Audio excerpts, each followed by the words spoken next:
नमस्कार. आता इथे सर्वजण आनंदाने दहीहंडी फोडत असतात. सायली ही वरच्या थरावर चढते आणि ती दहीहंडी फोडणार असते. तेवढा तिथे आता मधुभाऊंना सत्य समजलेलं असतं की माझी साऊ बाळ हीच खरी तन्वी आहे आणि रविराज किल्लेदार आणि प्रतिमा किल्लेदार हे तिचे आई वडील आहेत. आता हे सत्य साऊ बाळला सांगायला पाहिजे म्हणून मधुभाऊ निघतात. आता ही गोष्ट नागराजला समजते. नागराजला मोठा धक्काच बसतो. नागराज म्हणतो काहीतरी केलं पाहिजे, या म्हाताऱ्याला इथेच मारलं पाहिजे, नाहीतर हा म्हातारा सायलीला सगळं सत्य सांगेल आणि माझी पूर्ण वाट लागेल. त्याआधी मला काहीतरी केलं पाहिजे म्हणून मधुभाऊ सायलीला सांगायला येणार तोच नागराज मागून येतो आणि मधुभाऊंच्या पाठीत सुरा खूप असतो. आता मधुभाऊ ना खूप त्रास होत असतो. तेवढा तिकडे बाहेर अद्वैतला ठसका जातो आणि अद्वैत पाणी पिण्यासाठी आत येतो. अद्वैत आत येणार तोच मधुभाऊ अद्वैतच्या अंगावर पडतात. अद्वैतला धक्काच बसतो. अद्वैतला कळतं की यांच्या पाठीत कोणीतरी सुरा खुपसला आहे. तो मधुभाऊंना खाली ठेवतो. त्याच्या अंगाला सगळं मधुभाऊंचं रक्त लागलेलं असतं आणि तो मधुभाऊंना उठवण्याचा प्रयत्न करत असतो, पण मधुभाऊ उठत नसतात.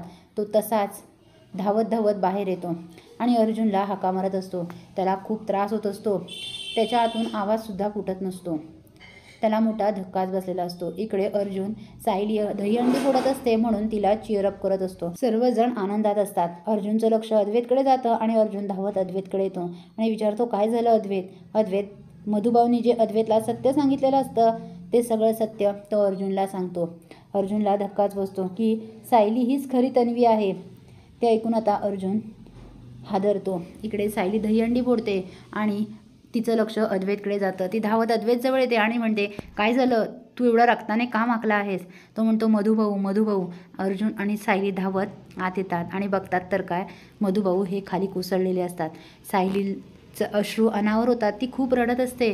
मधुभाऊ उठा उठा मधुभाऊ, काय झाले तुम्हाला. लगेच अर्जुन, प्रताप, सर्वजण, सायली सर्वजण हॉस्पिटलमध्ये मधुभाऊंना घेऊन येतात.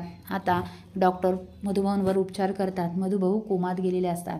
आता हे सायलीला कळून चुकतं हे सगळं महिपतनेच केलं असणार म्हणून सायली तशीच महिपतकडे येते आणि महिपतला म्हणते महिपत, अरे तुझ्यामुळे आज माझे मधुभाऊ कोमात गेले आहेत.